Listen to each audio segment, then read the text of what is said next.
Welcome to the Fantasy Football Forge. My name is Steve, and it is time for the off season. We'll do a little awards show here for the tight ends in this video. I will do a video for the running backs, wide receivers, and the quarterbacks throughout the entirety of the playoffs here, and just release these videos out. I'm not really giving out like true awards here. I might point out a player or two that might have helped you out in the playoffs, might help point out one that might have disappointed in the playoffs for reasons of just showing how these guys perform throughout the season via my EV rankings. Now, what I will say, an observation for the position as a whole, and you're going to hear this for a lot of the positions in general with some different specifics for each, but production was way down, especially at the top for the tight end one this season compared to in 2021 and 2022. How do I know that? Well, because part of keeping up for my EV charts is I track what the tight end number one every single week scored in terms of fantasy points, half PPR specifically here. And then same with the tight end 6, 12, 18. And I'm telling you this because that'll help me to, in a little bit, just explain what the EV system is. But just going back to that production being lower, on average, the tight end one scored 2.2 fantasy points less than they had on average through 2021 and 2022 in 2023. So pretty significant down. I know it doesn't sound like a whole lot, but very significantly. And the thing is that production to some extent was down across the board for the entirety of the position. As you can see, I keep track all the way down to like the tight end 42. Aside from the tight end 12 spot, that's the only spot where I just believe, I don't think it was higher at tight end 12, but it was the same as it had been in 2021 and 2022 in 2023. So, production was just down. And what I do want to quick explain about the EV system is what it does is it looks to eliminate some of the biased or influence that like a big game can have on the average fantasy points per week stat, because I think that that's the best regular stat, the average fantasy points per week. But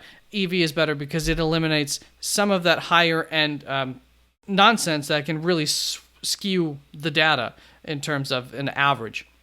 So how does EV do that is I use this point system, which is color-coded over here based on if a player finished within one standard deviation of a tight end one scoring week, then they get highlighted in purple, and then I go back and I would have awarded them points throughout the year. Main idea is whether you score 50 points or 30 points, the score is going to end up being the same in terms of the points awarded, which I then, of course, tally up on average those points.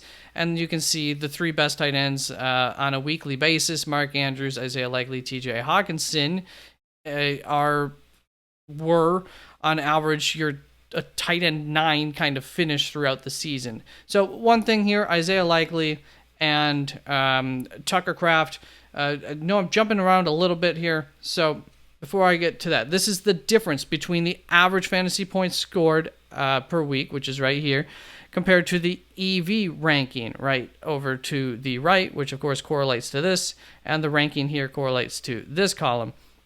So the difference here for Isaiah Likely, for Tucker Kraft is huge because these were backup guys. They did play in a lot of these weeks where I don't have any data for them. And that is one thing that I did do. I do have this data AZER-statted. I went through it. I kept track of this throughout the season, and if a guy got injured on play 2 of a game or something like that, well, that's not really representative of what I should expect if I'm starting them in another game down the road, because I'm not expecting them to get injured 2 plays into a game and ending up with 0 points. So this data does get a little bit manipulated in that sense. I try to be fair. I will say in the event of Isaiah Likely here, you can see I have week 1 highlighted. Probably should have had data there, and I will do that after filming this video, and I'm sure that will lower him a little bit because I don't think that his first week without Mark Andrews was anything that was very good. But either way, so that's why you see these big differences for these guys. The average fantasy points per week obviously would have been significantly lower, and so just keep that in mind for, especially those two. I think there's one other guy lower that we'll keep that in mind for.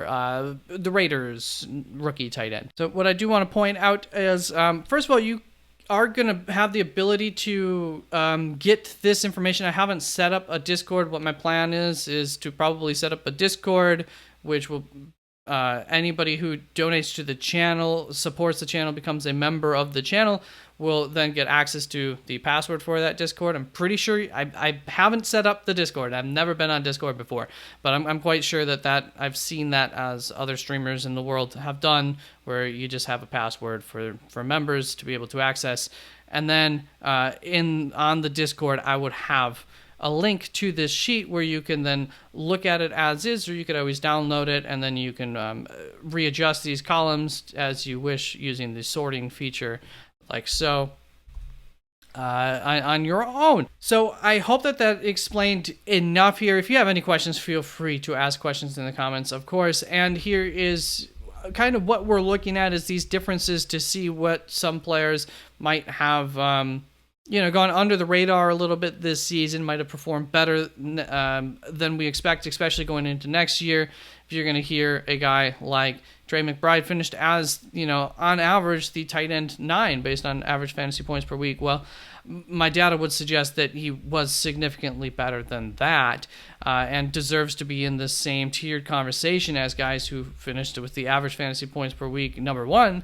Guys like Travis Kelce, Sam LaPorta, Mark Andrews, TJ Hawkinson, health aside.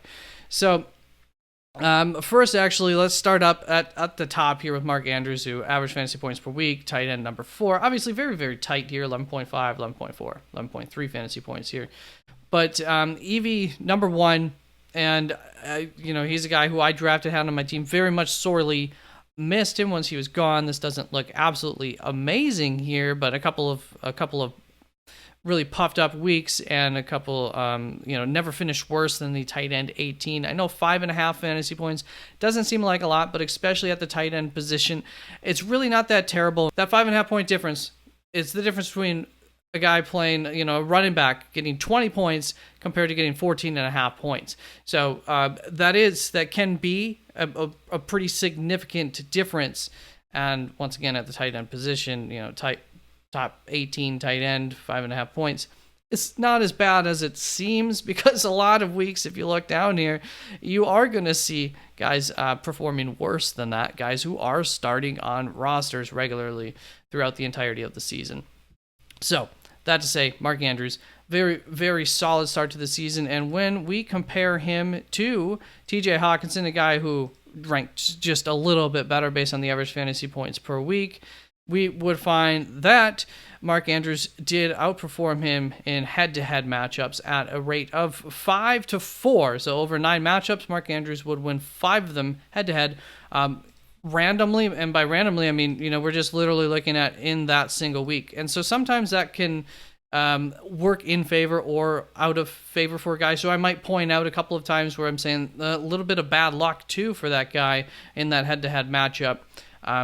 That to say, look, it's not always going to work out perfectly that the guy who is ranked higher via the EV system ends up doing better head-to-head than the guy who's ranked lower. But we will see now a significant difference here in the average fantasy points per week from a guy like Trey McBride to Travis Kelce, Sam LaPorta. But once again, we talk about manipulating the data. Yes, Trey McBride does not have any information here for the first 7 weeks because Zach Ertz was playing. He wasn't the tight end 1, but from the point that he took over that job on forward, how did he do? And he did very, very well, as you can see, up very highly in this argument here for one of the better tight ends on the season.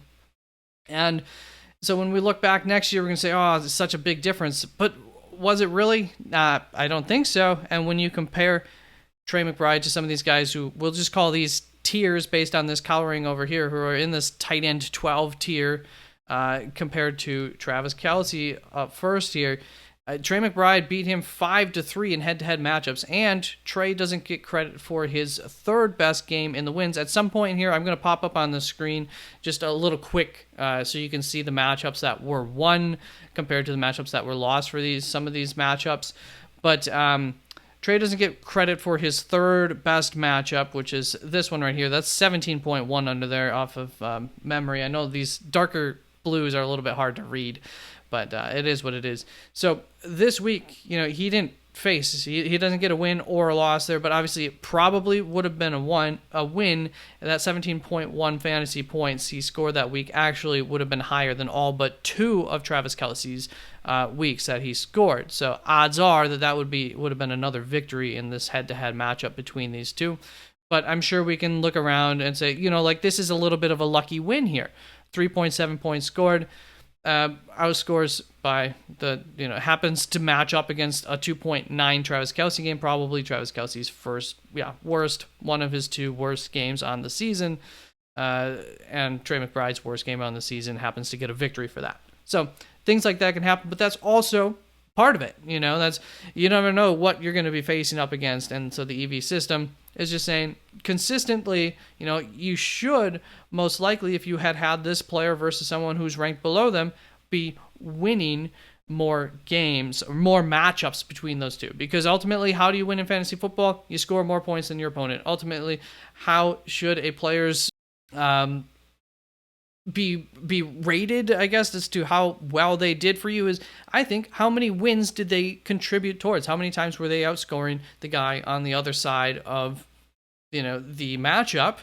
And whether that's by 2 points or 1 point, I don't really care a whole lot. As long as each of my guys are winning their matchup, I'm going to be able to win the matchup overall. So the big part of the equation is just basically games that they helped you to win. And once again, Trey McBride, 5-3 there. Then when we look at Trey McBride versus Sam LaPorta, also in this same tier, we would see that they split the games 4-4, and this is with some bad matchup luck, in my opinion, for, once again, Trey McBride. He had a 18.9 fantasy point game, which would have outscored LaPorta in all but 2 of his games, sounding very similar to what I just brought up for Kelce. And he also had a 15.2 game, which would have won in all but 5 weeks.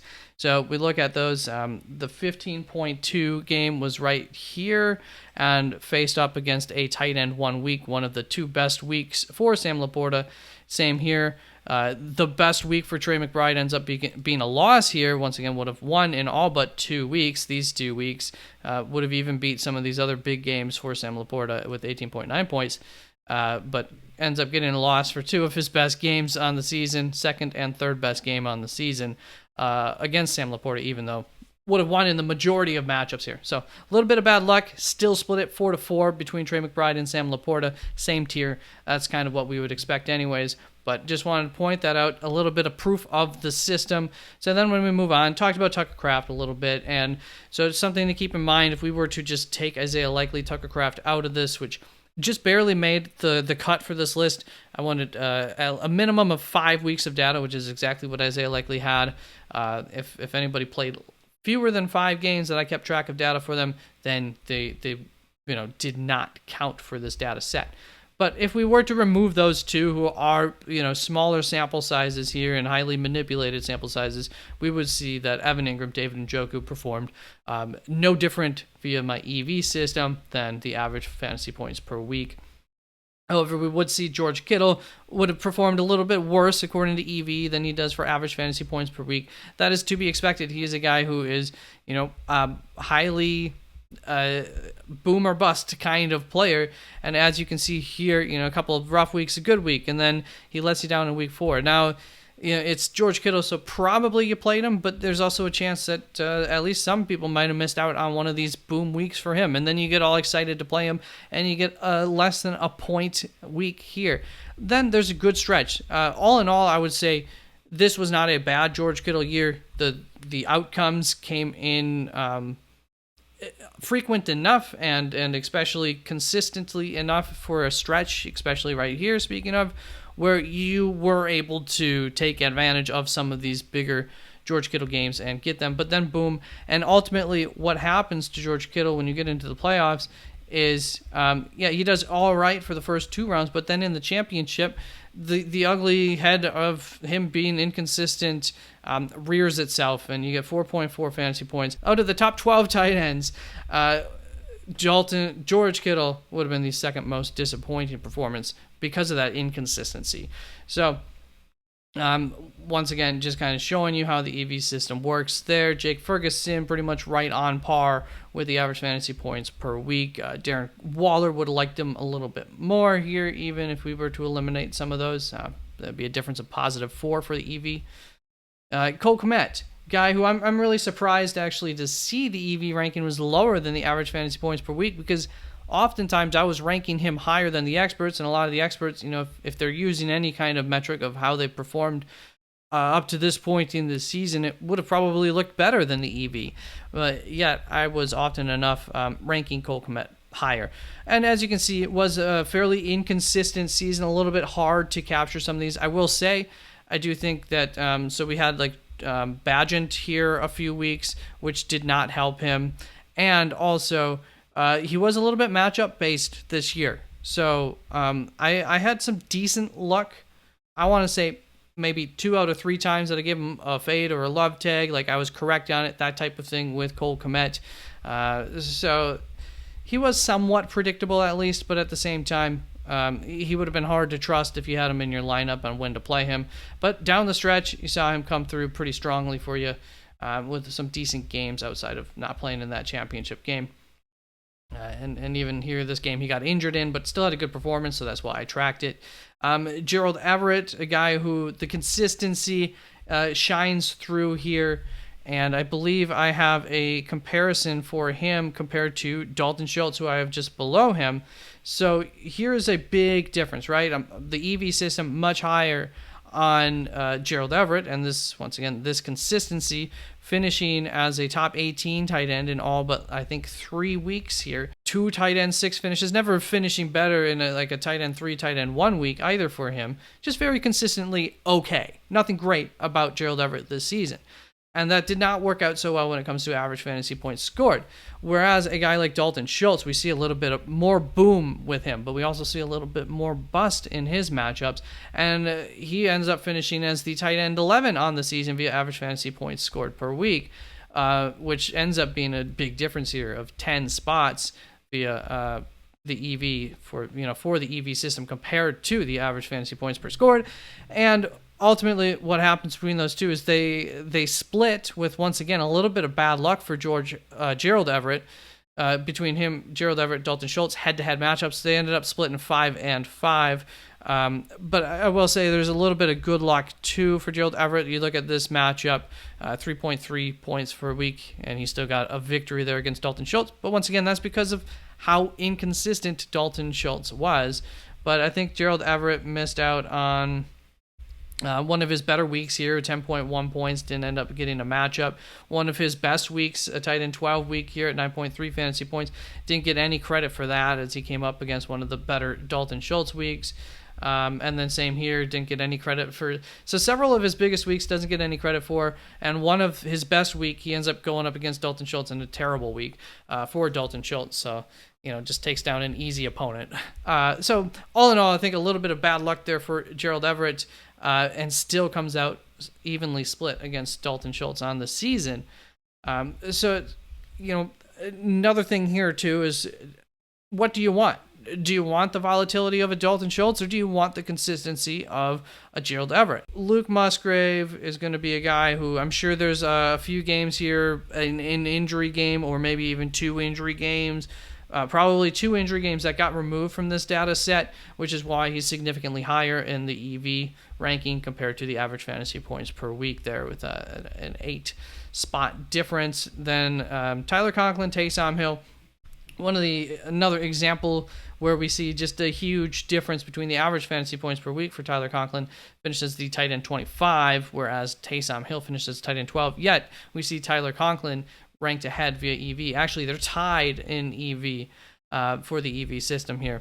And when we brought these two head-to-head against one another, it's an even split. Tyler Conklin versus Taysom Hill, 7-7 in 14 head-to-head matchups between those two, which you just wouldn't expect when you're looking at this information, right, in the offseason, and somebody says Taysom Hill was the tight end 12 on the season, and Tyler Conklin was the tight end 25 on the season. You're not saying, well, I bet that they probably if you would have had those two on your roster and played against somebody else with the other guy on their roster throughout the entirety of the season, they probably would have each helped you to win 7 games compared to the other tight end.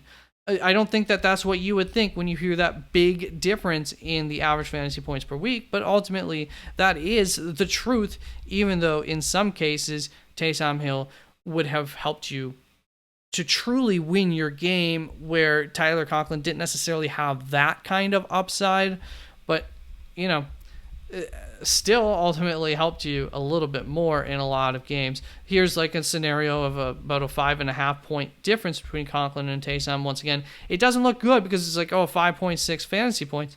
But when you compare that to somebody on the other side, pretty much putting up a goose egg, once again, that's the difference between like 14 points. 6 fantasy points compared to your guy having 20 fantasy points. It feels a little bit different when you look at it like that, right? So, outside of that, I think I have two more guys to talk about. Hunter Henry, Juwan Johnson here down at the end. If there is anybody's information that you want to ask about, Michael Mayer, I think I mentioned that. He's one of the guys through the data being manipulated might have helped him in the EV system. Where's Hunter Henry? Hunter Henry, yes. Very, very inconsistent for Hunter Henry up here, right? And you can see how you could have gotten bit by that. Maybe you don't trust this after week 1. You see it happen 2 weeks in a row. You go for it, and then you get 2.7 points. Very disappointing. Maybe you ride it out. You get 7.1 next week, and then, oh, gosh. And now you're not playing him, and then this 12-point game roughly comes through a few weeks later. It's like, oh, maybe he is decent. Never mind. He's not very good. And then pops off here. Maybe you capitalize on that, maybe not for this other decent game, which looks like it's about 16.1 fantasy points over here. So decent game, but you probably missed out on some of his best games throughout the year. And that's where, once again, having a guy that's consistent, you actually might be able to capitalize on the weeks where they did help your team compared to potentially just chasing these big weeks and then getting let down as often as not. So the last guy was Juwan Johnson I wanted to point out, and in part I want to just point out between him and Taysom Hill, because Taysom's a guy who's, he's getting up there in age. I think there's somewhat of a correlation that you can see in the games where Taysom Hill performed well, and then Juwan Johnson maybe doesn't perform so well, especially look down the stretch here when they really stopped using Taysom Hill so much. A couple of poor games, and that's when Juwan Johnson started to pop off. So if Taysom's out of the picture next offseason, my opinion of Juwan Johnson is going to be a little bit different than it was this previous offseason and all year this year. And that is it for the tight ends. So look forward to other positional videos coming out throughout the week. And I will, hopefully by the time that the week is over here, I will have that Discord stuff set up, and then I'll put in the comments down below. Then I'll have to set up that you can become a member. And so if you see the ability to become a member available, then the ability to get this information should be available for you as well if you want this data.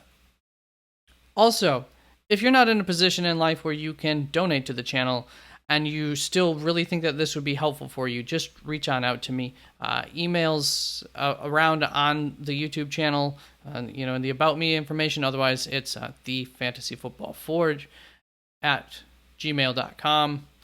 And that simple.